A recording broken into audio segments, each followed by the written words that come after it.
माता दी।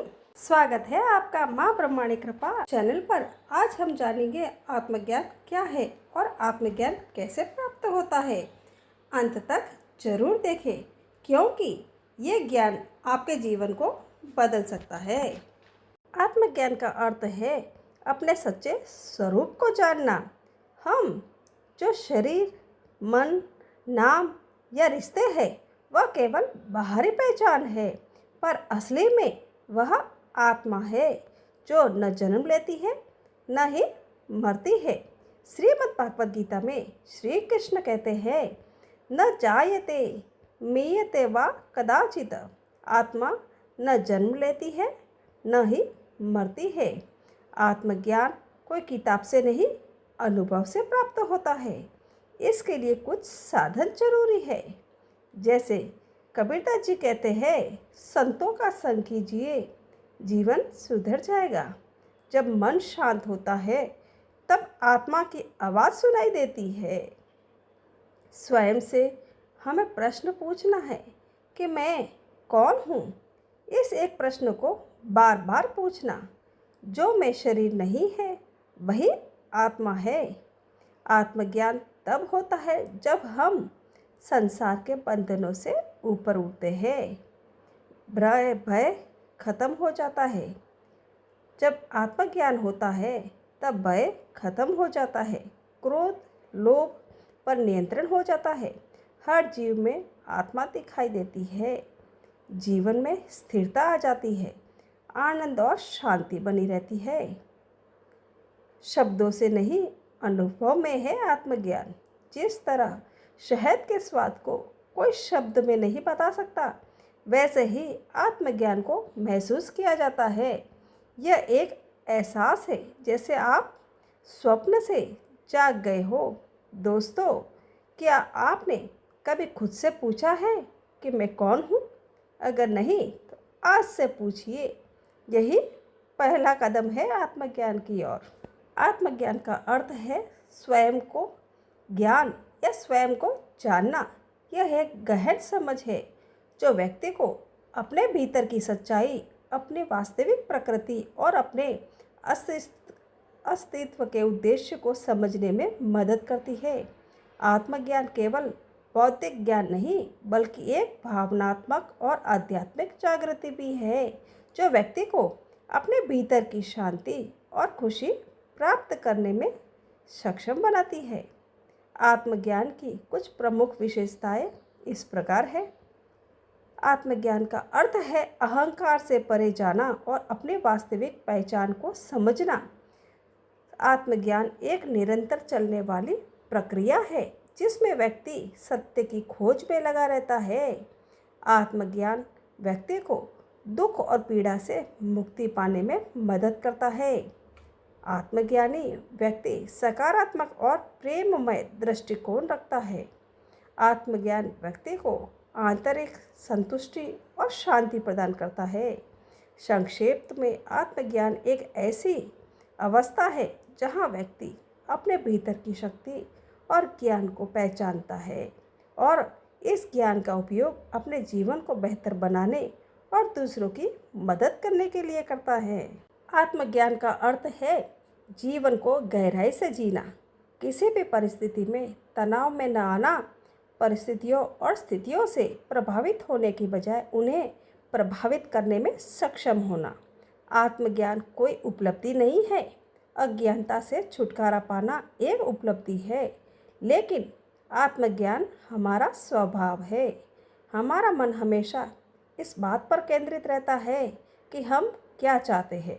हम पर हर समय कुछ न कुछ पाने की चाह में व्यस्त रहते हैं। एक चाहत खत्म होने से पहले दूसरी आ जाती है। वे कतार में खड़े हो जाते हैं। जब हम अपने मन की इस प्रकृति पर विचार करते हैं तो सवाल उठता है कि जीवन का उद्देश्य क्या है। यही सवाल मनुष्य होने की निशानी है और यह हमारे अंदर मानवीय मूल्यों को जीवित करता है। प्रश्न का उत्तर खोजने की जल्दी मत करो, प्रश्न के साथ रहो। प्रश्न अपने आप में एक ऐसा साधन है जिससे द्वारा तुम अपने भीतर गहराई तक जा सकते हो। भीतर गहराई में हर कोई मुस्कुरा रहा है, लेकिन हम उस मुस्कान में के संपर्क में नहीं है। उस मुस्कान के संपर्क में आना सहज, सरल और मासूम होता है। अपना आना सहज, सरल और मासूम होना ही आत्मज्ञान है। आत्मज्ञान का अर्थ है जीवन को गहराई से जीना, किसी भी परिस्थिति में तनाव में न आना, परिस्थिति और स्थितियों से प्रभावित होने के बजाय उन्हें प्रभावित करने में सक्षम होना। आत्मज्ञान कोई उपलब्धि नहीं, अज्ञानता से छुटकारा पाना एक उपलब्धि है, लेकिन आत्मज्ञान हमारा स्वभाव है।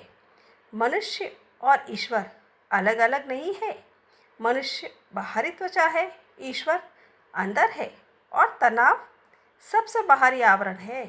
मनुष्य ईश्वरीय और पाश्विक प्रवृत्तियों के बीच की कड़ी है। ये दोनों के बीच एक पुल की तरह है। एक तरफ दैवीय गुणों का खिंचाव है तो दूसरी तरफ पाश्विक गुणों का। इसलिए मनुष्य के अंदर कहीं और से ज़्यादा संघर्ष है। पशु आनंदित है, उन्हें कोई समस्या नहीं है। ईश्वर को भी कोई समस्या नहीं है। सारी समस्या मनुष्य में ही है। मन की प्रकृति पर ध्यान दें। मन नकारात्मक गुणों से चिपका रहता है। 10 तारीफें और एक अपमान, मन सिर्फ अपमान को ही याद रखेगा। मन हमेशा अतीत और भविष्य के बीच झूलता रहता है। जब मन अतीत में होता है, वह किसी ऐसी चीज़ के बारे में क्रोधित होता है जो पहले ही हो चुकी हो। लेकिन क्रोध निरर्थक है, क्योंकि हम अतीत को बदल नहीं सकते। और जब मन भविष्य में होता है तो वह किसी ऐसी चीज़ के बारे में चिंतित होता है जो हो भी सकती है और नहीं भी। कल मेरे साथ क्या होगा? क्या आपने देखा है कि पिछले साल, 2 साल पहले भी आपके मन में यही सवाल था कि लेकिन जब हम वर्तमान क्षण में होते हैं और पीछे देखते हैं तो हमारी चिंता और क्रोध बहुत ही निरर्थक लगते हैं। इसलिए अब क्रोध और चिंता समाप्त हो जाती है तो मन बस आनंद से, प्रेम से भर जाता है। मन हमेशा उस पर संदेह करता है जो सकारात्मक है। क्या आपने इस पर गौर किया है? जब कोई कहता है कि मैं तुमसे बहुत प्यार करता हूँ तो हम में संदेह होता है, लेकिन जब कोई क्रोधित होता है तो हम संदेह नहीं होता।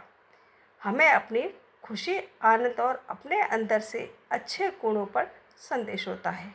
लेकिन जब हम उदास या क्रोधित होते हैं तो हमें कभी संदेह नहीं होता। हम लोगों से नकारात्मक गुणों पर संदेह नहीं करते। आत्मज्ञान या आत्मा साक्षात्कार का अर्थ है स्वयं को जानना, अपने वास्तविक प्रकृति को पहचानना और देह से परे अपने आत्मा की स्थिति को समझना। यह एक गहन व्यक्तिगत अनुभव है जो ध्यान, आत्मचिंतन और जीवन के प्रति एक जागरूक दृष्टिकोण के माध्यम से प्राप्त किया जा सकता है। आत्मज्ञान प्राप्त करने से कुछ तरीके यहाँ दिए गए हैं, जैसे कि पहले ध्यान और योग। ध्यान और योग जैसे कि प्राणायाम और आसन मन को शांत करने और आत्म जागरूकता बढ़ाने में मदद करते हैं, जिससे आत्मज्ञान के प्राप्ति में सहायता मिलती है। नियमित रूप से अपने भावनाओं, विचारों और कार्यों पर ध्यान देना और अपने आप से सवाल करना कि आप कौन है और आपके भीतर क्या चल रहा है, यह आत्मज्ञान की दिशा में एक महत्वपूर्ण कदम है। एक अनुभवी गुरु या शिक्षक जो आत्मज्ञान के मार्ग पर चल चुका है आपको मार्गदर्शन कर सकता है और सही दिशा दिखा सकता है। विभिन्न धार्मिक और दार्शनिक ग्रंथों का अध्ययन करना, जैसे कि भगवत गीता, आत्मज्ञान के बारे में गहरी समझ प्रदान करता है। एक सकारात्मक जीवन शैली जिसमें ईमानदारी, दयालुता और दूसरों के प्रति सम्मान शामिल है, आत्मज्ञान की प्राप्ति में सहायक हो सकती है। अपने अहंकार को त्यागना और स्वयं को ब्रह्मांड का एक हिस्सा मानना आत्मज्ञान के लिए आवश्यक है। आत्मज्ञान एक यात्रा है, न कि कोई मंजिल। यह एक निरंतर प्रक्रिया है जिसमें धैर्य, समर्पण और अभ्यास की आवश्यकता होती है। अब मैं आपको सुनाती हूँ कि कैसे हुआ बुद्ध को आत्मज्ञान। यह घटना सिद्धार्थ के बुद्धत्व को प्राप्त होने से मात्र एक दिन पहले की है। बुद्ध ने अपने आध्यात्मिक जीवन में जितने प्रयोग किए उतने आज तक किसी ने नहीं किए। ऐसा कहा जाता है कि बुद्ध को कोई ज्ञानी जो भी साधना, ध्यान, उपवास, व्रत व जागरण आदि करने की सलाह देता, बुद्ध उसे पूरे मनोयोग से संपन्न करते और वह ज्ञानी पुरुष बुद्ध के समक्ष नतमस्तक हो लेता, क्योंकि ऐसा साधक शिष्य उसने कभी नहीं देखा था। बुद्ध उपवास का प्रयोग कर रहे थे और करते करते अन्न का एक दाना ही पूरे दिन में खाते थे। उनकी काया दयनीय अवस्था में पहुंच गई और शरीर पूरी तरह से लगभग ऊर्जा रहित हो गई। एक शाम गया की तरफ बढ़ने के लिए वे नदी में कूद पड़े। जीर्ण शीर्ण और शक्तिहीन थे ही 2-4 हाथ ही आगे बढ़े कि डूबने लगे। बड़ी मुश्किल से नदी में बह रहे पेड़ के एक तने को पकड़ा और उस पर सवार होते होते लगभग अचेतन हो गए। बुद्ध के कुछ शिष्य दूर से ये सब दृश्य देख रहे थे और उन्हें बड़ी निराशा हुई कि जो व्यक्ति नदी पार नहीं कर सकता वह हमें भवसागर कैसे पार कराएगा, और वे शिष्य बुद्ध को छोड़कर भाग गए। बुद्ध को पता भी नहीं चला कि कब वे दूसरे किनारे पर पहुँचे। चेतना लौटने पर वे धीरे धीरे वहाँ से चले और एक शिलाखंड पर आकर लेट गए और आकाश को देखने लगे। अभी रात थोड़ी ही बाकी थी, सितारे आसमान में डूब रहे थे। तब आखिरी सितारा पूरे आकाश में रह गया था। आखिरी सितारे को डूबने में कुछ समय लगता है। बुद्ध उसे अपलक निहारते रहे, यानी बिना पलक झपकाए उनको निहारते रहे। जब वह तारा डूबा तो बुद्ध उठकर बैठ गया और तत्क्षण बुद्धत्व का प्राप्त हो गए। पाँव फटते ही एक जवान कन्या अपने मन्नत पूरी हो जाने के कारण सुबह सुबह शिलाखंड के निकट वृक्ष पर खीर चढ़ाने आई थी। उसने पेड़ के नीचे एक जटाधारी कृष्णकाय व्यक्ति को देखा। उसे लगा कि पेड़ का देवता आज खुद प्रकट हो गया है। उसने खीर का कटोरा बुद्ध के हाथों में दिया और अपने कार्य बनने का धन्यवाद भी किया। बुद्ध को बात समझने में देर न लगी। उन्होंने पूछा कि बालिका, तुम्हारा नाम क्या है? कन्या का नाम सुजाता था। वह दलित कन्या थी। बुद्ध को खीर खाता देख शेष 2-4 शिष्य भी जो साथ थे भाग खड़े हुए। बुद्ध ने कुछ दिन उसी पेड़ के सानिध्य में व्यतीत किए, फिर बौद्ध धर्म के प्रचार में लग गए। ईश्वरीय आत्मा के अवतार ज्ञान के सभी श्रेणियों में सर्वोच्च है। आत्मज्ञान स्वयं का ज्ञान। आप प्राकृतिक विज्ञानों, सभी कलाओं और शिल्पों, साहित्य और संगीत, नृत्य और चित्रकला तथा सभी प्रकार के सांसारिक ज्ञान का ज्ञान प्राप्त कर सकते हैं। लेकिन यदि आपको स्वयं का ज्ञान नहीं है तो यह सब आपको शांति या आनंद नहीं देगा। सांसारिक ज्ञान आपको प्रसिद्धि और समृद्धि प्रदान कर सकता है, लेकिन केवल आत्मज्ञान ही यह शांति प्रदान कर सकता है जो समझ से परे है। आत्मज्ञान वह है जो अनेकता में शाश्वत को प्रकट करता है। जिसे आत्मज्ञान प्राप्त कर लिया है वह सर्वज्ञ है, उपनिषद कहलाता है। जबकि तरति शोक आत्मवित, आत्मा का ज्ञाता दुख पर विजय प्राप्त करता है। सभी सांसारिक ज्ञान जीवन को बनाए रखने से संबंधित है। जब आत्मा का ज्ञान प्राप्त हो जाता है तो विज्ञान और कलाओं के अन्य सभी ज्ञान का आधार है, तो किसी भी प्रकार का ज्ञान प्राप्त करना आसान हो जाता है। जब ईश्वर से संपर्क स्थापित हो जाता है, जो सभी ज्ञान, शक्ति और बुद्धि का स्रोत है, तो व्यक्ति को हर तरह के ज्ञान तक पहुंच मिल जाती है। इसलिए प्रत्येक व्यक्ति को मन और हृदय की पवित्रता के मध्य में आत्मा साक्षात्कार प्राप्त करने का प्रयास करना चाहिए। आत्मज्ञान केवल विश्वास और प्रेम से ही प्राप्त किया जा सकता है। जैसे यज्ञ, दान, पुण्य, तय, अनुष्ठान सभी हृदय की पवित्रता को बढ़ाने के लिए बनाए गए हैं। मन की पवित्रता हृदय की पवित्रता को बढ़ाती है। महान व्यक्तियों की संगति और संतों के लेखों का अध्ययन करने से मन की पवित्रता प्राप्त होती है। चित्त से शुद्ध है कर्म। कर्म करने का उपदेश चेतना को शुद्ध करना है। चेतना की पवित्रता को आत्मा का साक्षात्कार होता है।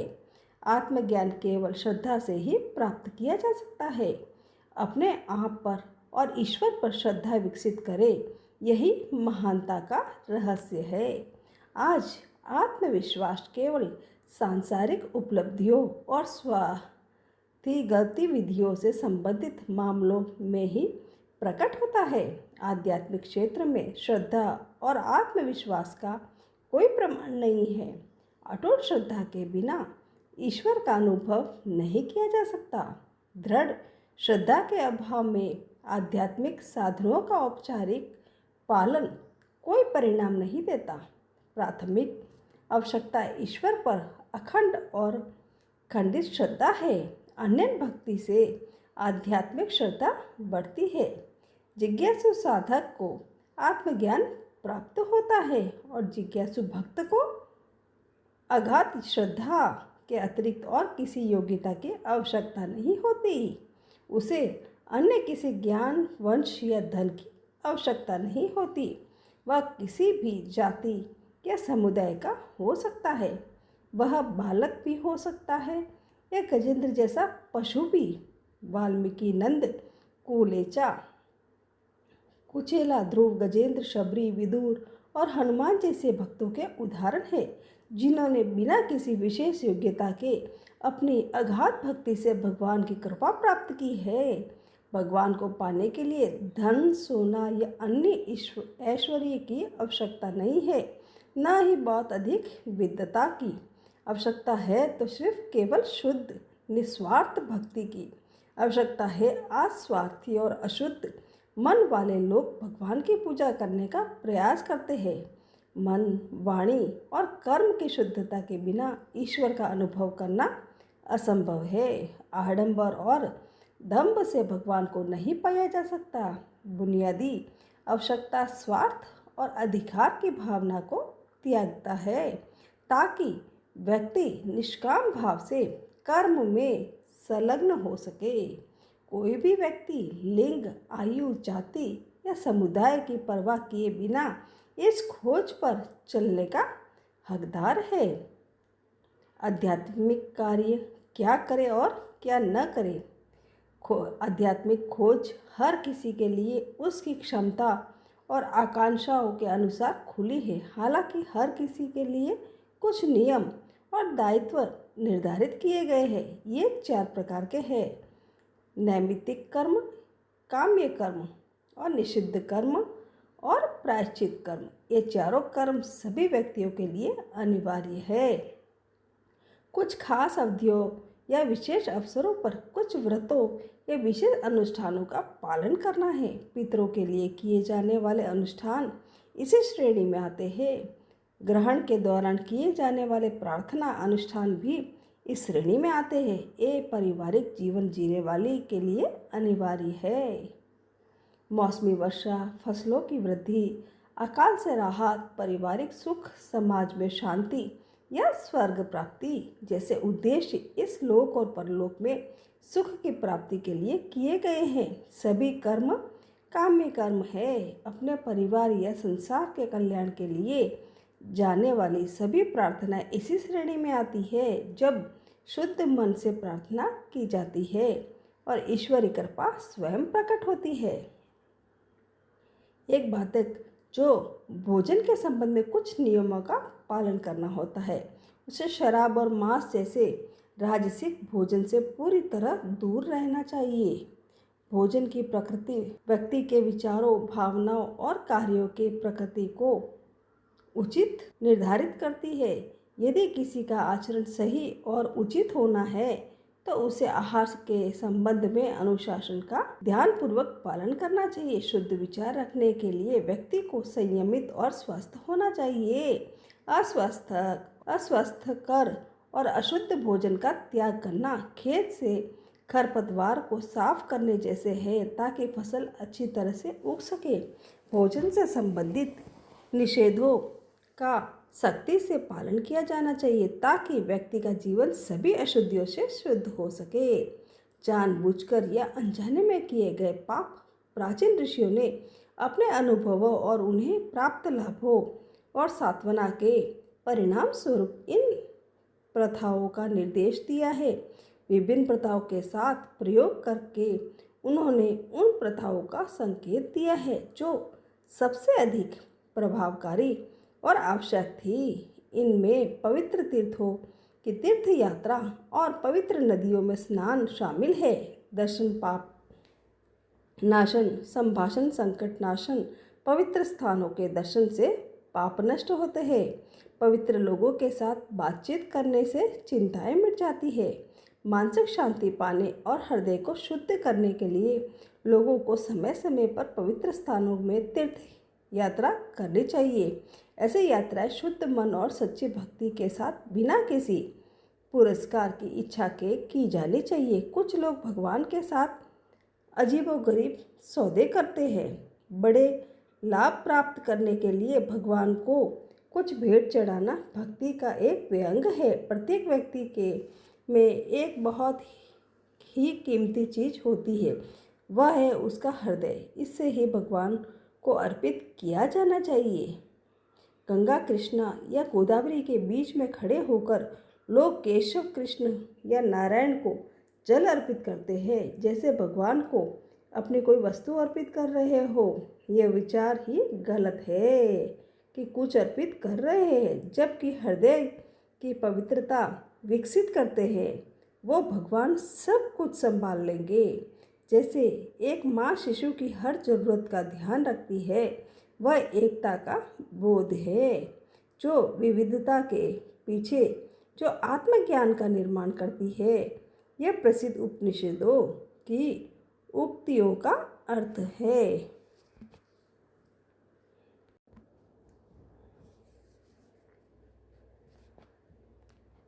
ईशावास्य, ईद, सर्व, यह सब ईश्वर द्वारा व्याप्त है। ईश्वर सर्वभूतानाम, ईश्वर ही सभी प्राणियों के में निवास करते हैं। कई लोग मौखिक रूप से इन कथनों को स्वीकार करते हैं और उनका प्रचार भी करते हैं, लेकिन व्यवहार में वे विभाजन और मतभेदों को बढ़ावा देते हैं।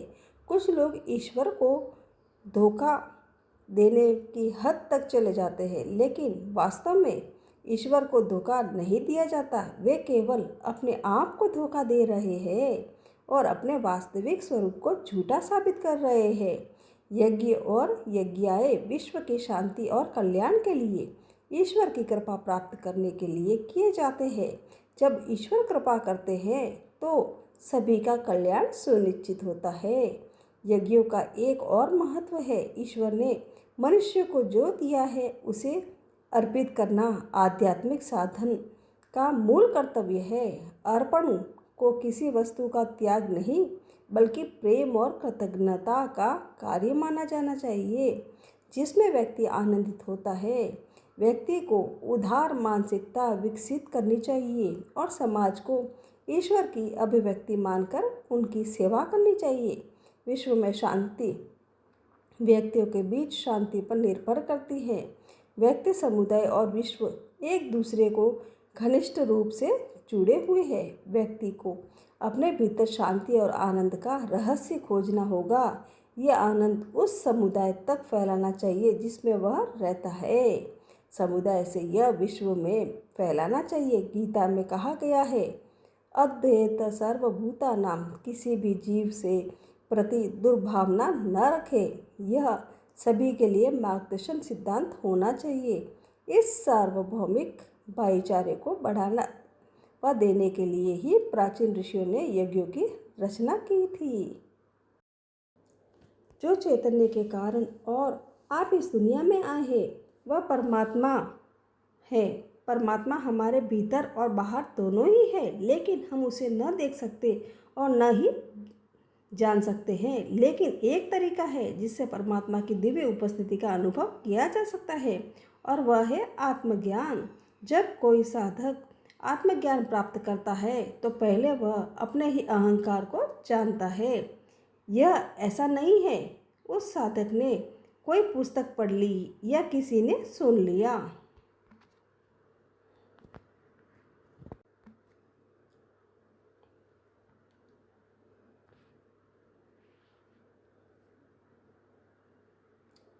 जो चैतन्य के कारण में और आप इस दुनिया में आए हैं, ये परमात्मा है। परमात्मा हमारे भीतर और बाहर दोनों ही है, लेकिन हम उसे देख नहीं सकते और नहीं जान सकते हैं। लेकिन एक तरीका है जिससे परमात्मा की दिव्य उपस्थिति का अनुभव किया जा सकता है, और वह है आत्मज्ञान। जब कोई साधक आत्मज्ञान प्राप्त करता है तो वह पहले अपने ही अहंकार को जानता है। वह ऐसा नहीं है उस साधक ने कोई पुस्तक पढ़ ली या किसी की से सुन लिया और उसे आत्मा का ज्ञान हो गया, बल्कि यह ऐसा है कि उसे आत्म जागरूकता से या शुद्ध चैतन्य स्वरूप होने से अपने मन, अहंकार और अंतर मन के स्वरूप को समझा और उसे आत्मा से अलग कर दिया, जिससे वह पवित्र आत्मा बन गया। यह उसने अपने ही भीतर की जांच करके किया है। आत्मज्ञान तक पहुंचना इतना सहज नहीं होता, क्योंकि इसे भीतर पाया जाता है। आत्मा कोई बाहरी दुनिया से मिलने वाली वस्तु नहीं है, इसलिए इसे किसी बाहरी वस्तु की तरह नहीं जाना जा सकता। यह आत्मा का अर्थ स्व, यानी जिसे आप जागरूक रहते हुए में जानते हैं, शरीर नहीं, चेतना।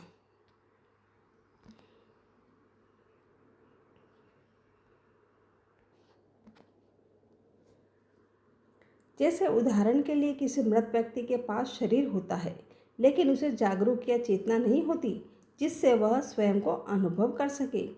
जीवित व्यक्ति जागरूक होता है, लेकिन अज्ञान के कारण वह चेतना के बजाय हाड़ मांस के शरीर को ही मैं मान लेता है। आत्मज्ञान का अर्थ है स्वयं पवित्र आत्मा होकर अहंकार को जानना और उसे आत्मा से अलग करना।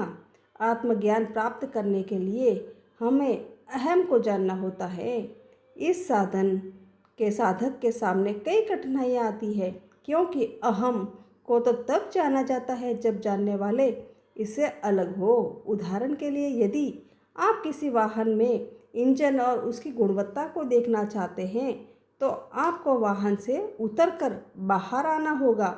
आप सीट पर बैठे बैठे इसे नहीं देख सकते।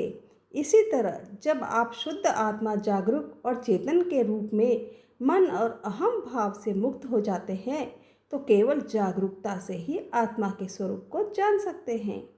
आत्मा वह है जो आप है और अहम भाव वह है जिसे आप जानते हैं। जब कोई मुमुक्षु मोक्ष का साधन का भक्त आत्मज्ञान प्राप्त करता है तो वह जागरूकता के अहम भाव का विनाश करता हुआ परमात्मा के साथ एकत्व प्राप्त करता है। इसमें वह भीतर विराजमान परमात्मा की दिव्य उपस्थिति और परम विशुद्ध चैतन्य एवं आनंदमय स्वभाव का अनुभव करता है।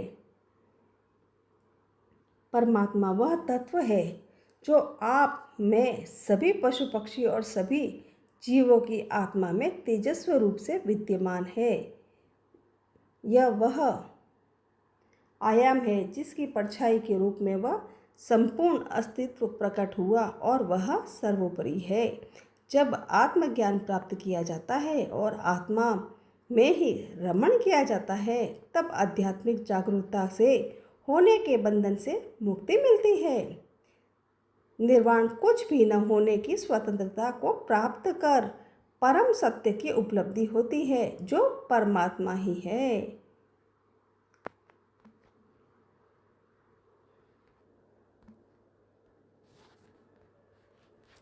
जो आत्मज्ञान प्राप्त करने की साधन करते हैं उन्हें मुमुक्षु कहा जाता है। वे पारमार्थिक मार्ग को चुनने और आत्मा को उद्धार को ही जीवन का उद्देश्य मानते हैं। आत्मज्ञान प्राप्त करने के लिए सन्यासी होना आवश्यक होता है, क्योंकि सन्यास ही हमें अंतर्मुखी होने की अनुमति देता है। लेकिन इसका यह अर्थ नहीं है कि घर परिवार और सांसारिक सुखों को त्याग कर जंगलों या पहाड़ों में चला जाए। सन्यास त्याग का प्रतीक है, परंतु यह केवल स्थान छोड़ने से नहीं होता। अगर आप जीवन में सार्थकता यानी मोक्ष प्राप्ति के लिए जागरूक हो जाते हैं तो उसी पल आप सन्यासी बन जाते हो। सन्यास शरीर का नहीं बल्कि मानसिक स्थिति और आध्यात्मिक क्रांति का नाम है। जब कोई व्यक्ति ज्ञान और योग को जीवन का केंद्र बनाता है और स्वयं को पवित्र करने का प्रयास करता है, तब वह सन्यासी कहलाता है। योग पवित्रता प्राप्त करने की साधना है, जैसे कर्म संन्यास योग, ध्यान योग, ज्ञान योग और भक्ति योग।